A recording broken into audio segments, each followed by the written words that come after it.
Commanders hire Dan Quinn to match with their new general manager, Adam Peters, to lead this franchise into the future. The way that we live is not for everybody, okay? It's not, all right? Because we're going to run and put our bodies on people in a violent manner. Whether the team is giving us the highest of highs or the bluest of blue, we'll cover it all here on Commanders Nightly News. I, of course, am your host, Louie T. Thank you for joining me.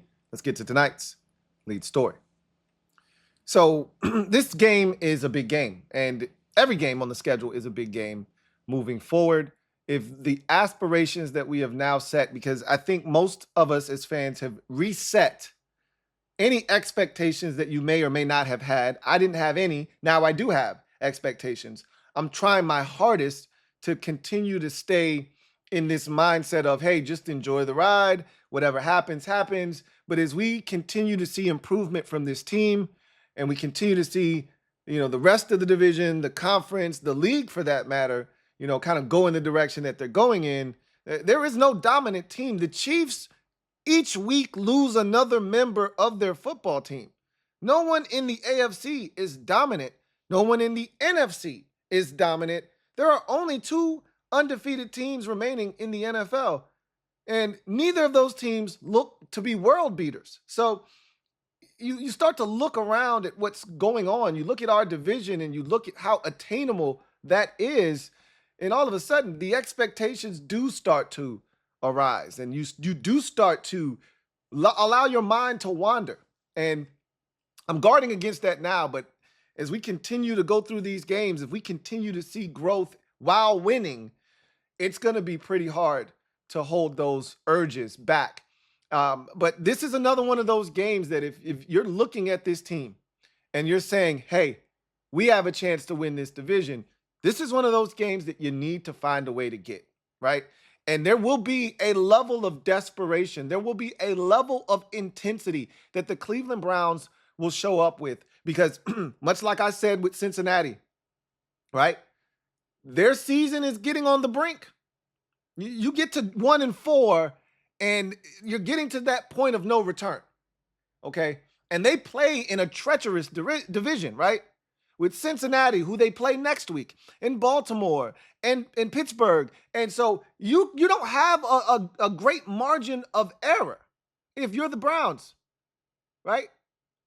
They're going to get David Njoku back this week. Nick Chubb may or may not play. We'll see, right? I'm starting to feel like he's not going to play, but all bets are off, right? Once they open up that practice window, all bets are off, okay? He was limited again today. We'll take a look at the injury report here in a bit, but, they could get Nick Chubb back. They're getting David Njoku back, okay? And so they may get 1 or 2 offensive linemen back. Who knows? But there will be a level of desperation and intensity that the Browns play with in this game, and we have to come out and match that. Whether it's the offense doing what they did the last 2 weeks, which is a defense gives up a touchdown on the opening possession, and they come right down the field and match that and give us an opportunity to reset the game defensively and give us a chance to play that way, right? That's what has happened the last 2 weeks. And then the defense kind of corrected things after that opening possession, right? That's what happened against Cincinnati. Defense allowed the 45-yard touchdown, bing, bang, boom, and they went right down the field and scored. Offense responded, and then the defense settled in. And before you knew it, we had the lead. And then when the lead got bigger, and next thing you know, we're dominating, right? And the defense is getting stops and finding ways to get off the field. And they missed a field goal, right? And so you got to give yourself a chance. And whatever that looks like, however matching the intensity of the Browns looks like, matching their level of desperation, whatever that looks like, we got to make sure that happens in this game. It'd be nice to jump all over these boys early, but I just don't see it being that type of party. The Browns are not a bad team. And again, I know the record says that they're not, a good team. And I've made jokes about the Browns, but they're good defensively, okay? They're good defensively. When Dallas beat them up, Dallas had a turnover that put them in like prime scoring position that they were able to force, right? Touchdown not too long thereafter. They had a punt return for a touchdown. They didn't dominate Cleveland offensively in that game. They didn't dominate them offensively in that game. The Giants did not dominate Cleveland offensively in that game. They had their moments where they were successful and they did some good things, but they did not dominate. They did not run away with that game. It was the offense that had issues against both Dallas and the Giants in those games. It's their offense that struggled all year, but they haven't had David Njoku since week 1. He's going to change their offense drastically. They have weapons. And so if this offensive line gets healthier, and we'll see if any of those guys come back this week, if they get Nick Chubb back, and it doesn't matter if it's only 10 to 15 carries, Nick Chubb is a problem. And so I don't know what it's all going to look like, but I do know this. They're going to be desperate. And we have to match their level of intensity. And I'm going to make it a point of issue here. This crowd has to be involved.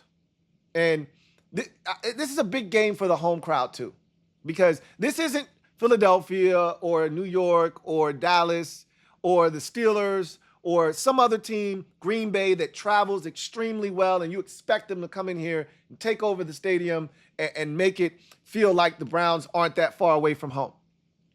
These are the Cleveland Browns. They don't travel as well. We're at home. We're coming off of 2 momentous wins on the road. We're 3-1, the best start we've had since 2011. We're playing really good football. You know, there's a lot of hype surrounding this team, and we've got one of the best quarterbacks playing in the league currently. This thing should be sold out. I don't know if it will or not, but whomever's there, it doesn't matter if it's not sold out. Whoever is there cheering for the Burgundy and Gold needs to be loud and making an impactful difference in this game. This is a big one because, again, you have a chance to get to 4-1. And I don't know what's going to become of Dallas in week 5 against the Pittsburgh Steelers. We know the Eagles are on a bye week. Don't know what the Giants are going to do on the road at Seattle, right? But that's none of our business, honestly speaking. We'll be keeping one eye out for the Giants, but they play at the same time that we do, if I'm not mistaken. They might be playing at 4 o'clock. So, you know, that's in the afternoon. We'll get to watch Dallas, you know, at night. We'll get to sit down and watch that game and digest what they do. And if we take care of business in the 1 o'clock hour, we have a chance to create distance in this division, really apply pressure to everyone else in the division. Do not squander this opportunity that sits in front of you. This is a big game. There's no ifs, ands, or buts about it. Tons of momentum going into this game. And again, if you're really looking to seize the moment, the opportunity that's in front of us, beat this Cleveland Browns team and roll into Baltimore sky high. Sky high. This is a big one. And we're going to see if the team responds to coming back home. Now the noise starts to set in. You're sleeping in your own bed. You got more time to watch television, peruse the internet, social media, all that good stuff. Let's see if they're able to block out the noise, remain focused like they did the last 2 weeks on the road, and find a way to get it done at home. They're 1-0 at Northwest Stadium. Let's keep the party going. Let's make it 2-0 at home. If you want to win your division, if you want to be one of the better teams in your conference, in the league for that matter, you got to protect the house. We've been excellent on the road this season, obviously, because we've played way more road games than home games. We've only played 1 game at home. We've played 3 on the road, and we're 2-1 in some tough environments to boot. But we got to take care of the crib.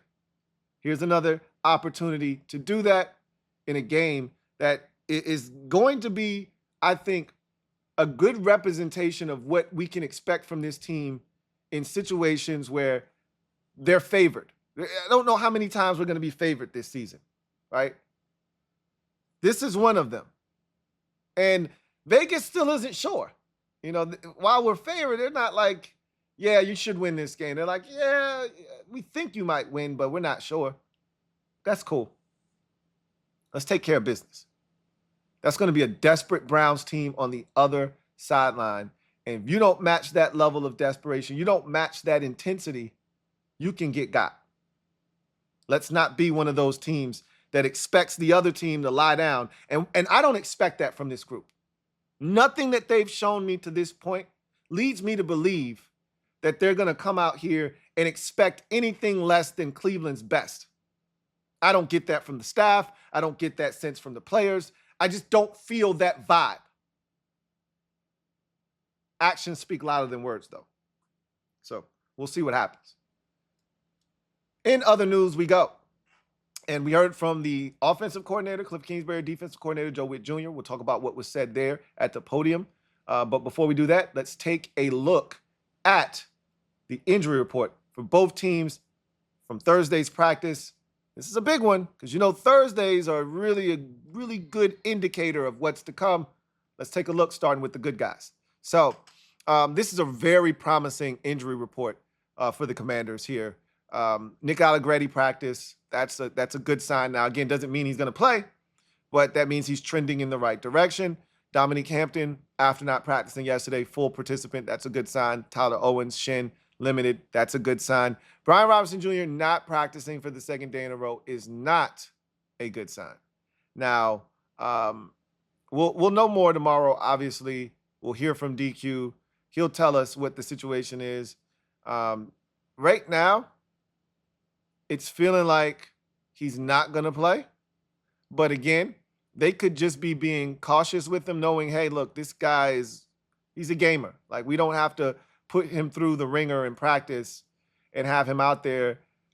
Come Sunday, he'll be ready to rock and roll. Right? He's carried the rock for us. He's been a warrior. He had to carry a bigger load last week, obviously, with no Austin Eckler. So let's just take it easy on him this week. He's got a little bit of a knee. Let's just be, precautious with him. That could be the case. Tomorrow he could be limited and he could play on Sunday. But right now it's feeling like he's not going to play. And if he doesn't, if this would have flared up a week ago, we would have panicked. We would have lost our shit. But after seeing what we got out of Jeremy McNichols last week and Eckler more likely than not being back, you feel good about the situation. If he doesn't play, you still fully capable of getting the job done. Now, once again, I would prefer to have B-Rob out there than not, obviously.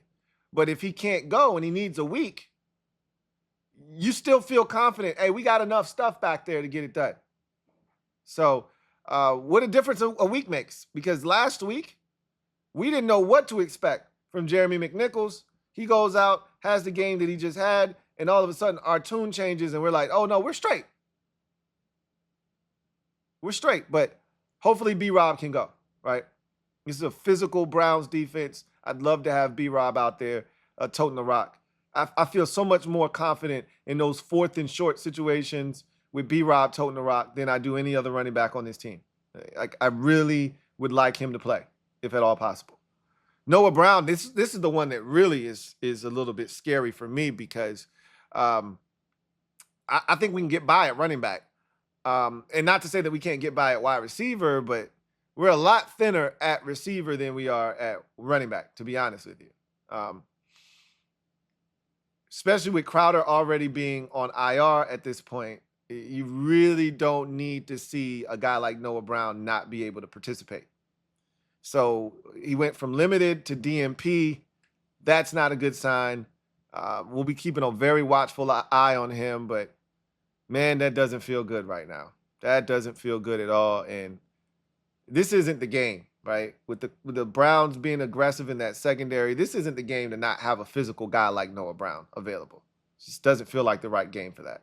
So hopefully he can go, but again, it's not trending in the right direction. Percy Butler, limited yesterday, limited again today with the groin. Austin Eckler, limited yesterday with the concussion, full participant. Everyone else was full. Johnny Newton, Manuel Forrest Jr., Jordan McGee, Marcus Mariota, Quan Martin, F.A. Obata, all full. It's starting to feel like all of the guys that we activated from those respective lists, whether it be IR or PUP lists, are going to be activated this Sunday and be ready to go. And it'll be fun to see Jordan McGee get on the field. It'll be fun to see F.A. Obata thrown into the mix. Even if it's only for, 7 to 10 snaps, it'll be good to see F.A. get his feet wet. So looking forward to seeing some of those guys be integrated into this defense. But Got to keep an eye on Noah Brown and Brian Robinson Jr. right now. Those two feel real. The others feel like we're trending in the right direction. Allegretti, still keep an eye on him. Limited is cool. It's not full. So keep an eye on Allegretti. But I think Allegretti's a tough guy, right? This is a guy that played, through I think a fractured elbow or something like that in the Super Bowl, or a broken hand or whatever it was in the Super Bowl. He's a pretty tough guy. I think he's going to play. Got to keep an eye on Brian Robinson Jr. and Noah Brown, however. So we go from the good guys to the ops. And obviously they have a laundry list of guys on this injury report. Let's go through it quickly. Nick Chubb, limited for the first 2 days. I'm hoping that this is a next week thing for him. This week was just a ramp-up period. Next week, they get him even more reps, and then he's ready to go next week against the Eagles. That's my hope. Jack Conklin, limited today. I thought Jack was going to be out. He still may be out, but limited is not DNP. We'll see if he can come back. I would really appreciate if Jack Conklin just said, look, man, 1 more week. Give me 1 more week, right? Michael Dunn, illness, limited today. Myles Garrett, limited today. Myles Garrett is going to play. That's not something I'm concerned about. That's not something I'm even paying attention to. He's playing in this game. Jordan Hicks, I told you guys I didn't think he was going to play. He left the game either against the Giants or against the Raiders last week, one of the two, and he didn't look like he was coming back anytime soon when he left. And he was DNP Wednesday, DNP Thursday. It doesn't feel like he's going to play, but again, I don't want to count him out, but it doesn't feel like he's going to play in this game. Nyheim Hines feels like he's going to play with the knee, limited both days thus far. James Hudson did not practice today after being limited with the shoulder, so that'll be interesting to keep an eye on. DeJuan Jones, limited again today, was limited yesterday. Again, I want him at right tackle. I think we can run circles around him and get to Deshaun Watson. So I would prefer Jack Conklin to miss this game, causing DeJuan Jones, who already is slow of foot, dealing with a knee injury, to have to start at right tackle. I like my chances there. Jerry Jeudy, full practice yesterday and today. He's going to play in this game. Greg Newsome, full participant. It was non-injury related. He's fine. He's playing. David Njoku didn't practice today with the ankle. So that's good news, right? That's good news that he was limited yesterday, and then today they decided to sit him out. Now, that just could be precautionary, right? Don't want to push it. We're kind of gearing ourselves up to be ready for Sunday. Let's take this load off of you on Thursday, get you back out there in a limited capacity Friday, and then have you ready to go on Sunday. Again, this is how I feel. Hey, Cleveland, just Nick Chubb, Jack Conklin, David Njoku, save them all for Philadelphia next week, and that's when you try to turn your season around, right? That's when you turn your season around, when you get Chubb back next week. That's the hope, but we'll see. I still think Njoku's going to play this week. I still think there's an outside chance Chubb plays, and there's an outside chance that Jack Conklin comes back. So we'll see what happens. Obo Okonkwo, limited. I think he's going to play. Jeremiah Owusu-Koramoah doesn't even need to be up here. He's playing. Ethan Posick was out of practice yesterday, limited today. Think he's going to be back this week too. So they may be getting a number of their guys back this week. And so Zadarius Smith was not on this list yesterday, I don't believe. And so now he's limited with the neck. I think he's going to be just fine. Pierre Strong, hamstring, limited both days. Think he's going to be fine. Jedrick Wills didn't practice yesterday. I expect him to play, right? Limited today. We'll see. And then Alex Wright, tricep, didn't practice yesterday, didn't practice today. He probably is going to miss this game. So right now, the only two guys that I feel confident that aren't going to play in this game are Jordan Hicks and Alex Wright. Everybody else is up in the air. And then a number of these guys, Myles Garrett, JOK, Greg Newsome, don't even need to be on this thing. They're going to play. They're going to be in the lineup on Sunday. They don't even need to be on this list. So a lot of names, but how many of these guys are truly going to miss the game? Again, we'll keep an eye on the status after Friday's practice to see where we are in that process. So let's talk about what the coordinators had to say today. But before we do that, let's start that process of giving away some tickets. So if you are a member of the MOBB, I'm going to do my part to put Commanders' asses in seats. so that we can make this a raucous environment, a rowdy crowd that leads this team to victory. And so I'm giving away 2 tickets to this Browns game. And the hashtag for this is home again. All right. And you'll see it scrolling across the top of the screen here. The hashtag is home again. HOMEAGAIN. Home again. If you're a member of the mob and you want a chance to win 2 tickets to this Browns game, use the hashtag home again. All right, we're back home for the first time in 2 weeks. Let's make some noise. Let's welcome the fellas back with a lot of noise, energy, and intensity. Let's ratchet it up, and let's start creating a home field environment at Northwest Stadium. Let's start making this thing feel like a place that's tough to play. Let's do it. We're home again. Hashtag home again. So, heard from the 2 coordinators. Let's start with Kliff Kingsbury. He talked about, let's start with him getting the game ball last week. He talked about getting the game ball. He said it was bittersweet because obviously he talked to some of the guys that, laid it out on the line for him when he was in Arizona for 4 years. He cited Kyler Murray and Buda Baker and James Conner as guys that, he truly had relationships with and spoke to them before and after the game. So while it was bittersweet, it was a really cool moment, right? It was great to get the game ball. We saw the emotion on Kliff's face and how excited he was when he got the game ball. And he said it was pretty cool of DQ to do that. He talked about the offensive line and how well they're playing. He gave some love to O-line Bobby Johnson and some of the staff members for, putting them in positions to create, those short yardage situations and really be firing off the ball. They've come up with some great concepts. He gave a lot of credit to the staff overall and the play calling and the diversity that you see from the play calling. It's a lot of input from different guys. He talks about getting that different input on game day as far as, the direction of the play calling, et cetera, et cetera. He talked about Jaden using the VR, and a lot of people have been really interested in the VR that he uses. Kliff says it's amazing technology. He said that, he put it on and tried it, and he said he backed into the wall the first time he used it because he felt the pressure, of the rush. And so he reacted to it, body-wise, and he said he backed into a wall. So he's like, it's really a great experience for a quarterback because he said another cool feature is that he's hearing Kliff in his ear as he's going through it. So not only is he, being able to process what he sees in a virtual setting that feels real because your brain can't tell the difference, you're also hearing Kliff, give you the play call, you go through it, then you can go through your different progressions and things of that nature. So Kliff said it's pretty cool. And he said he's not going to be surprised if you see that thing expand to different positions, i.e. linebacker, being able to decipher backfield, different route combinations, things of that nature. So he talked about that. He also talked about, Brian Robinson Jr. and, his physicality. He talked about learning that he could catch once he got here. I told you in the offseason, and I made it abundantly clear, I said they don't think Brian Robinson Jr. can catch. Just by the way they attacked free agency, by bringing in Austin Eckler, which ended up being a really good thing, but a big part of that was because they didn't think Brian Robinson Jr. could catch. They brought in Jeremy McNichols, another guy that's a pass-catching back. They brought him in because they didn't think that Brian Robinson Jr. could catch. And I said, they're going to find out very quickly that B-Rob can catch. And he said that was one of the biggest surprises.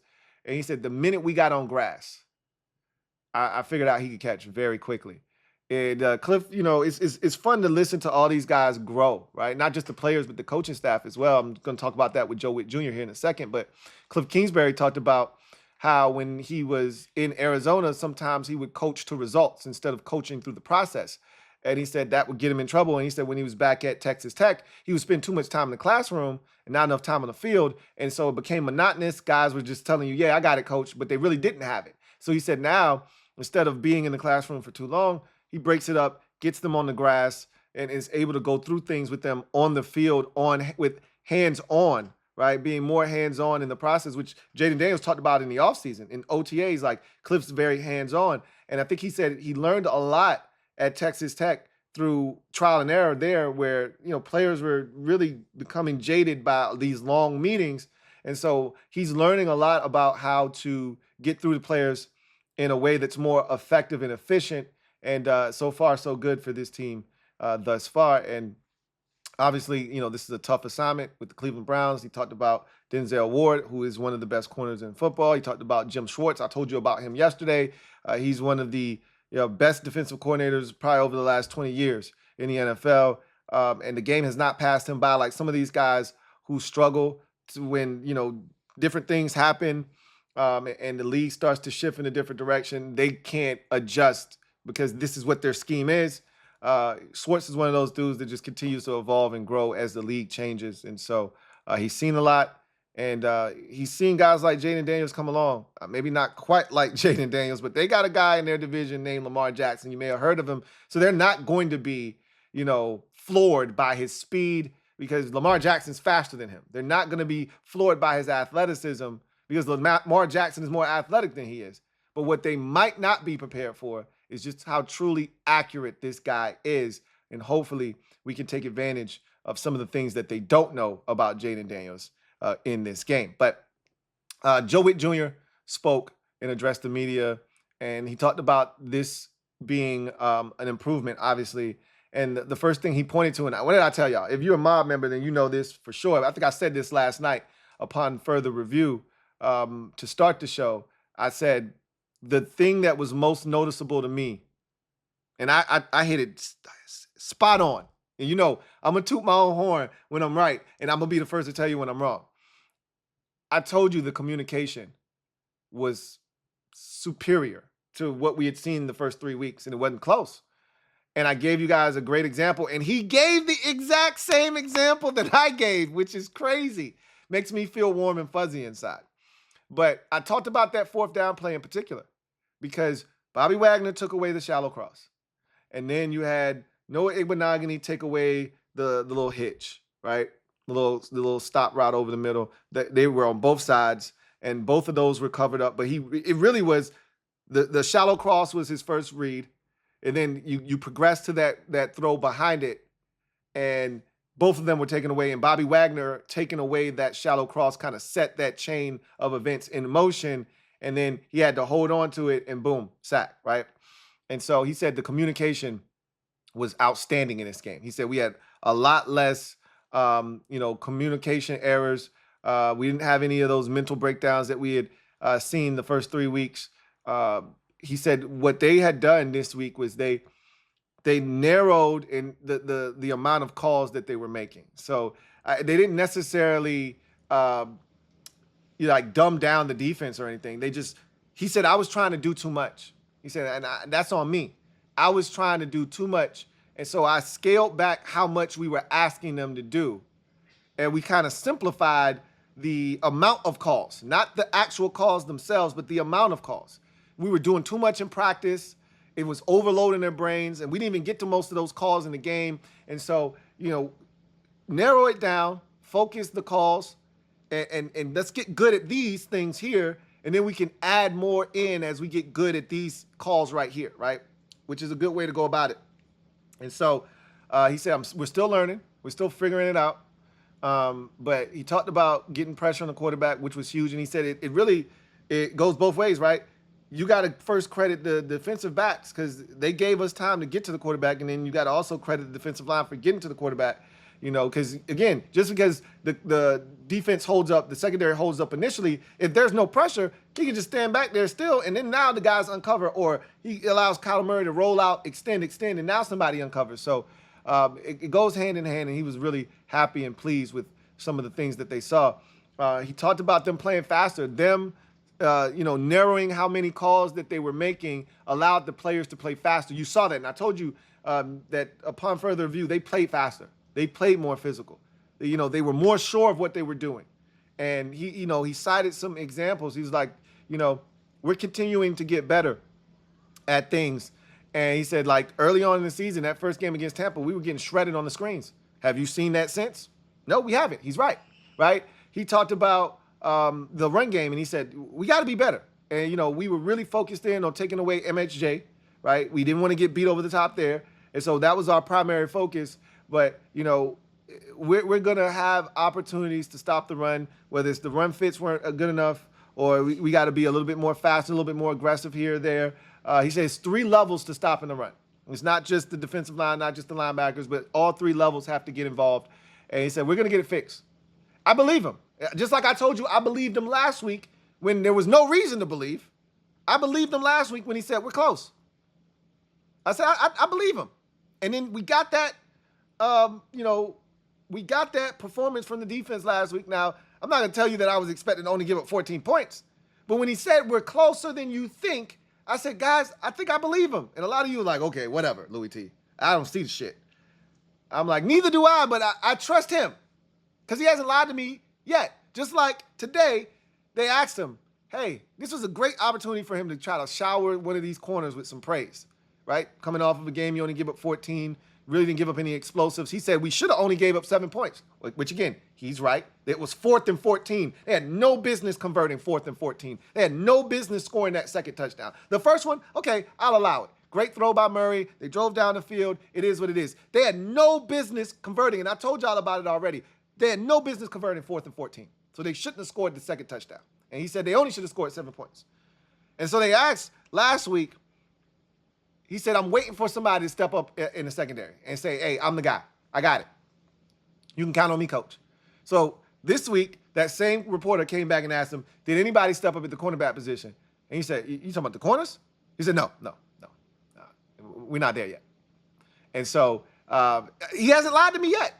He said, I got to do a better job of putting guys in positions. I got to do a better job of teaching the techniques that we want to play. He said, guys got to take the ball away. We've had opportunities to take the ball away. Guys are, too content with knocking the ball down. No, we got to take it away. Till somebody steps up and is consistent in their technique and is taking the football away. No one has stepped up and said, I'm that guy. That's what it's going to take for me to recognize someone in that light. Then they asked him about Jamin Davis. He was like, bro, look, I told you last week when you asked me about, Defoe. At the end of the day, we're going to put the best players on the field that give us the best chance to win, right? This ain't no popularity contest. We like Defoe and we like Jamin Davis, or else they wouldn't be on the roster. So it ain't about us not liking players. We're going to put the best, and I'm going to just tell you right now, Jamin Davis is about to see his reps reduced even more so because when F.A. comes back, who you think reps he's taking? He ain't taking Dorrance Armstrong reps. He ain't taking Cleveland Farrell reps. He ain't taking Dante Fowler Jr. reps. And I don't even think he's taking Javonte Jean-Baptiste reps. He's taking Jamin Davis reps. He might not even be active on game days moving forward. Jamin Davis might not be. So it could get real dark for Jamin Davis, here shortly because F.A. is about to come back and F.A.'s taking somebody's reps, and I don't think it's Javonte Jean-Baptiste's reps. He may cut into him, but he's not taking them all together. He's taking Jamin Davis's reps all together. Like someone's going to be wiped out of the rotation. I think that's going to be Jamin Davis. So he's pretty much like, look, man, we're going to put the guys out there that we think give us the best chance. And they asked him about Mike Sainristil, and he was like, I just answered that pretty much by telling you, I'm not satisfied with anything I've gotten out of the corners yet. I need more out of all of them. That includes Mikey Sainristil. I love it. And he said, I got to do a better job of getting more out of them. And he said, I had some calls that I want back. I had some calls that didn't allow us to stop the run, right? I got to be better. And this is his first time calling plays. So everybody's learning. Everybody's learning. But I like the accountability, and I like the fact that we've seen growth. And the thing that I also love is he acknowledges things. Like, we would hear the coaching staff throw a blanket statement over things, but not actually acknowledge the shit that's going wrong that we can all see with our own eyes at home. He's like, no, y'all saw the screens in week 1 against Tampa. Yeah, no, we had to clean that shit up, and we did. He's right. Every time someone's thrown a wide receiver screen, we've cleaned it up since then, right? He's like, we got to clean up this run game, and we're going to get it fixed. We're going to get it fixed. I believe him. The communication was the issue the first 2 weeks, right? The communication has not been an issue the last 2 weeks. So everything that has been a massive problem and the tackling wasn't even a problem this week. To be honest with you, the tackling was not an issue. Especially, I wouldn't tell you it was grade A tackling, but from where we came from the first 3 weeks, that was as good as it's looked by a mile. So I like where we're trending, and I like what Joe Whitt Jr. is selling right now. I'm buying what he's selling, essentially. So we'll see what they do for an encore after only surrendering 14 points and less than 300 total yards of offense. And he said, you can't be pleased with your defensive performance when you give up 182 rushing yards. Again, he's not running from anything. He's meeting it head on, and I love it. Let's go attack it. Once again, if you're out there, you're a member of the mob, and you want a chance to win the tickets, in the comment section of this video, this episode, use the hashtag #HomeAgain. Hashtag #HomeAgain. Let's go behind enemy lines. I talk about this Cleveland Browns game. The Commanders are 3-point favorites on Sunday at 1 o'clock at home, Northwest Stadium. It's a big one. While the Browns may be 1-3, they've played in close games with the exception of week 1. All of their contests have been close. One-score games. Had a chance, beat Jacksonville, 18-12, I believe that score was. Had a chance in week 3 against the Giants. I think they lost that game, that might have been a 9-point game, 24-15. I think that's what that score ended up being. Maybe it was 21-15. They had a shot, though. And that even if it ended up being a 9-point loss, they had every opportunity to win that game. And they just didn't want to win it. And then, last week against the Raiders, I think they lost that game by, 4 points, I believe. 3 or 4 points. They were in that game, too. Had a chance. And, again, I think they got screwed on a holding penalty that was phantom. But it is what it is. So we're going to have to bring our hard hat, our lunch pail, and we're going to have to go to work. And, if you think this is going to be an easy show up, get a dub type of performance, you got another thing coming. This is going to be tough, and we got to show that we are who we say we are. We're a 3-1 team. We got high hopes now and the aspirations of winning this division. You want to win this division, you got to beat teams like the Cleveland Browns. The Cowboys did it. The Giants did it. That means we got to do it. If you're trying to win this division, you got to take care of the teams that everybody else in the division take care of. And then you got to beat some of the teams that they don't beat. And then some of the teams that's not on their schedule, that are on our schedule, got to take care of business. This is one of those games, you got to find a way to win it. Got to find a way to win it. So let's start looking at some of these numbers. We'll start with the good guys real quick and go over some of our numbers on the season. Total offense, we're 6th in the league right now, 382.3 yards per game. So we're a top 7 offense right now. Scoring offense, we're 3rd in the league. That is a sight for sore eyes. I mean, I could stare at that number all day because I can't tell you the last time, and it doesn't matter, right?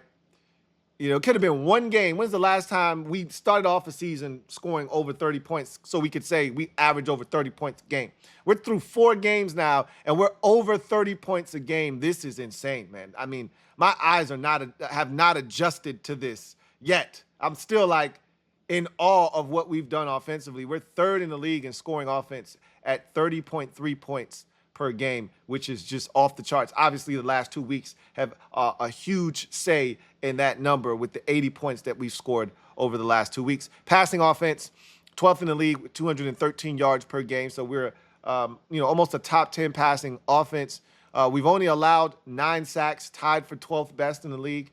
And so no sacks given up this past week against the Arizona Cardinals. So we're trending in the right direction there. Obviously, this is going to be a much tougher week in terms of protecting the quarterback. So let's see if we can continue with the praise of the offensive line after a performance. I've said this already, and I'll say it again. This will be the best defense that we've seen this season to this point. 3rd down offense. We're 1st in the NFL. I mean, look at that. Would you look at that? For as bad as we are on 3rd down defense, and I can't wait to see what that number looks like here in a bit, we're now 1st in 3rd down offense. Again, when you score on almost every possession, and we've had the fortune of scoring on 21 of our last 23 viable possessions. We've had 25 total possessions, but 2 of them, all the other 2 have been kneel downs. Obviously, the punt and the interception in the Arizona game are the only 2 drives in the last 23 where we were actually looking to score that we haven't scored. We've scored on 21 of 23 drives, spanning over 4 games, right? Going back to the last possession of the week 1 contest versus Tampa Bay, which we scored on. So It's amazing to see that number at 54.4. Almost, let's call it 54.5% on third downs. Wow.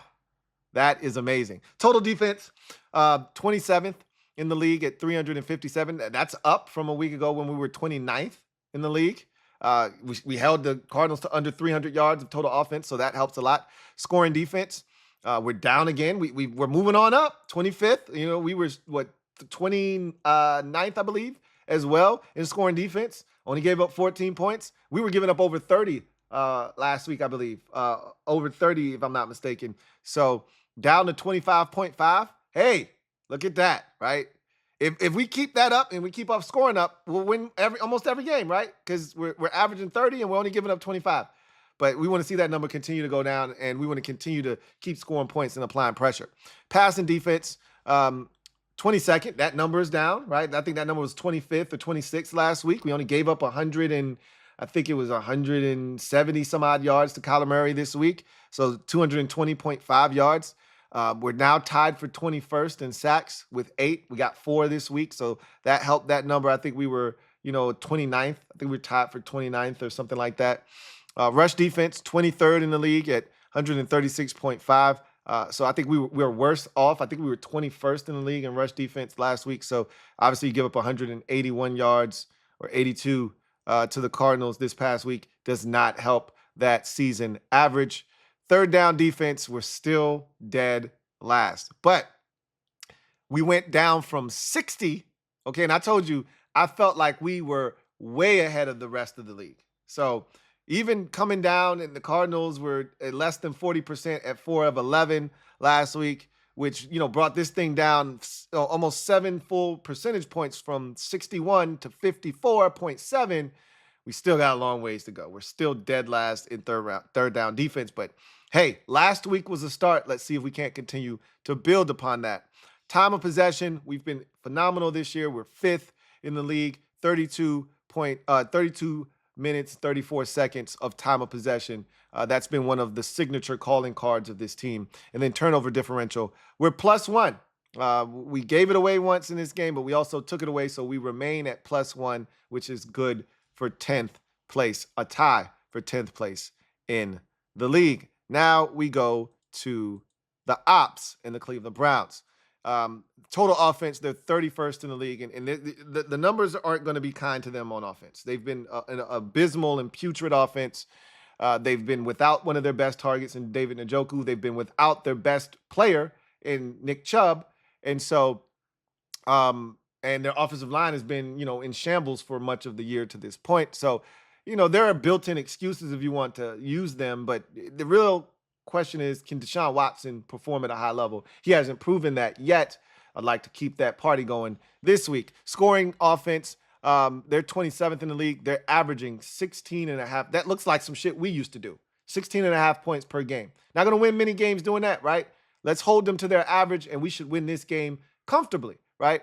Passing offense, 29th in the league, 151.3 yards per game. Those numbers are usually reserved for rookies, guys that are young in the league, not for a guy like Deshaun Watson, who's been in the league for a number of years, but that's been the struggle. They can't throw the football effectively. Sacks allowed, 31st in the league, so almost, last. They're second to worst in the league in sacks given up at 19. Watson holds on to the ball. If you could take away his first read, I remember criticizing him, saying he was a one-read quarterback coming out of Clemson. If you could take away his first read, he will hold on to the football longer than he should. And so if we could just find a way to not allow him to be comfortable, see his first read and get rid of it, we have a chance to tee off, right? Rushing offense, right now they are dead last in the league at 94.8 yards per game. Again, this is without Nick Chubb, and this is with an offensive line that has not been in sync because of injuries. So again, a lot of that could change. They could get 2 or 3 of their offensive linemen back this week. They can get Nick Chubb back in the lineup this week. They can get David Njoku back, and a lot of things could change offensively for them. Third down offense, though, they are 4th in the league. That can't be right. That they got to be close to the bottom of the league. At 20%, you're not going to be 4th in the league. That's got to be a mistake. I would venture to say that they are probably last in the league or 24th or something like that on third down. If you're converting 20.75% of your third downs, you're probably dead last in the league. They struggle mightily on third downs. My guess is they're dead last with that percentage. I can't think of a team that would be worse than 20% on third downs. I mean, that's rough. If you had 10 third downs, you're 2 of 10 on third downs every week. That's what that says. You're not going to find teams in the league doing that every week on average. Total defense. This is when things start to turn around for them because defensively, like I mentioned to you, they're not a bad unit, right? They're one of the better teams defensively in the league, and it's going to be the best defense we've seen this season. Total defense, they're 11th, 299 yards per game. Scoring defense, they're tied for 17th. They're giving up 21.8 points per game. And, a huge part of that is the Dallas game. I think they gave up 33 in week 1 to Dallas, and so that kind of inflated the number a bit. And again, one of those was a turnover that put the ball essentially at like the 6-yard line, and Dallas scored, and then a punt return for a touchdown that the defense had nothing to do with. So the passing defense, 10th overall at 175.8 yards per game. So they got a top 10 pass defense in the league right now. Sacks, tied for 13th with 11. So again, they're getting after the quarterback. Rush defense, 19th in the league, 123.3 yards per game given up. So that's something that you can try to exploit. They're not great against the run right now. And without their middle linebacker, Jordan Hicks, that could continue to take a hit. The Raiders had a really good day on the ground, and I think a lot of that was due to Jordan Hicks not being in the lineup because Hicks had played really well for them early in the season. So that may be something we can try to exploit in this game. Third down defense, they're 7th in the league. So again, something's got to give. We're number 1 on third downs in the league. They're 7th at 30.6% given up on third down. So they've been phenomenal on third downs. We've been the best on third downs. Again, something has to give. Time of possession, 30 minutes, 30 seconds is what they're averaging, which is good for 14th best in the NFL. So we need to try to dominate in that regard. And then turnover differential, as bad as they've been and as bad as it's looked at times, they're only -2 in the turnover differential, which is tied for 24th.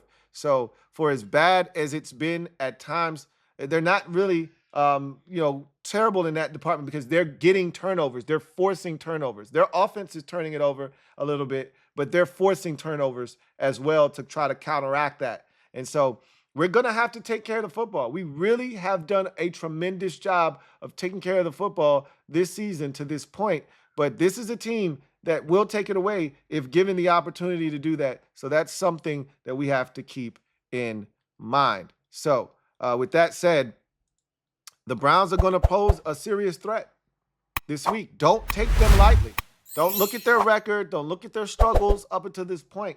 We can't worry about any of that. Like Joe Whitt Jr. said at the press conference, Cincinnati had struggled offensively until we played them because they got one of their main horses back at the receiver position in T. Higgins. And now all of a sudden, Jamar Chase explodes. Jamar Chase had another big game, and he talked about that, and he said, look at Cincinnati's offense now. Now they're scoring points, right? 34. They scored 33 against us, 34 against Carolina. Now they're rolling on offense, right? All it takes is for the Browns to get some guys back, and all of a sudden, they can start rolling. So we can't look at what they have done in the past and say, oh, they're 1-3. They stuck. They suck. They stink. They can't get it done because they get Njoku back. They get Nick Chubb back. They get Jack Conklin back. They get all these guys back, right? They get Ethan Posick back at center. All of a sudden, they're rocking and rolling. And offensively, they start scoring some points. Now, they're a different team because the defense, they're playing ball. So we'll see what happens. You don't want to fall victim and prey to, oh, they suck. Go in there and treat them like you did Cincinnati. Go in there and treat them like you did Tampa Bay week 1, right? Obviously, we didn't get the results we wanted, but we put in work for that game, right? Put in the same work you put in against Arizona. And hopefully we get the same outcome. But that's going to do it for me, your man Louie T, here on this installment of Commanders Nightly News. I look forward to chopping it up with you next time. Tomorrow's episode, obviously, we will have our preview and prediction for the game. We'll go through the game plan, keys to the game, all that good stuff. We'll give away these tickets and so much more. Remember, #HomeAgain if you are a member of the mob. Until then, you guys have a good one. Take care. Down in the comment section, use the #HomeAgain to have a chance to win 2 free tickets. See you tomorrow. Here comes the Diesel. Here comes the Diesel. There's the snap, hand to Riggins. Good hold. He's got the first down to the 40. He's gone.